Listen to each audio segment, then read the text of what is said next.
ملا محمد یعقوب اخوند یو ځل بیا د ټول افغان ملت زړونه وګټل. ملا محمد یعقوب اخوند د تیر نظام افغان پیلوټان افغانستان ته راستانه کړل. دا چې مجاهد څومره پیلوټان هیواد ته ستانه کړل او په دې هکله یې نور څه ویلي، بشپړ حال روانه ویډیو کې وګورئ. سلامونه قدرمنو لیدونکو، زموږ مشال پریس چینل ته ښه راغلاست. ملا یعقوب وتوانید چې تللي 5 پیلوټان بیرته هیواد ته ستانه کړي. د طالبانو دفاع وزارت ویلي چې له هیواده 5 وتلي پیلوټان بیرته خپل وطن ته راغلي. د راپورونو په اساس د طالبانو له بریا وروسته دې وزارت هڅه پیل کړه چې د یاد وزارت ټول مسلکي پرسونل بیرته هیواد ته راوغواړي او دلته د مسلکونو اړوند دندې ورکړي.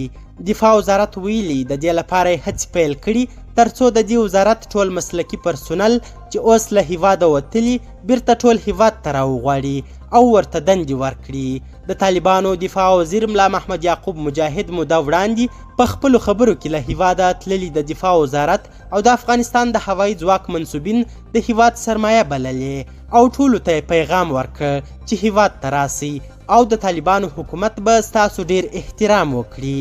ملا یعقوب په خپلو خبرو کې له هیواده د تللو کسانو په هکله وویل چې په پردیو هیوادونو کې د چا عزت نسته او هلته افغانانو ته په ډیر بد نظر کتل کیږي. ملا یعقوب مجاهد په خپلو دې څرګندونو باندې د عامو خلکو زړونه وګټل او هغوی غوښتنه وکړه چې باید هر طالب مشر داسې روحیه ولري او داسې پیغامونه ورکړي.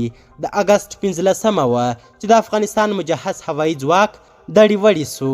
یو شمېر چورلکې او الوتکې ګاونډیو هیوادونو ته ولاړې، یو شمېر چورلکې او الوتکې امریکایانو له منځه یوړې او همدارنګه مسلکي قدري پرسونل له هیواده تیښتې ته اړ سو چې اوس یې بیرته راتلل اړتیا بلل کیږي.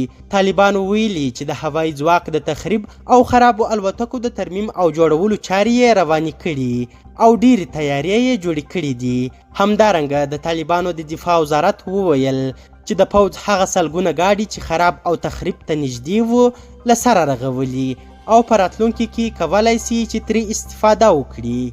قدرمنو لیدونکو، ډیره زیاته مننه چې ویډیو مو تر اخري شیبو وکتل. زموږ همدغه یوټیوب چینل سبسکرایب او ویډیو شیر کړي. تر بیا او بلې ویډیو ښه وخت ښې چارې د الله په امان.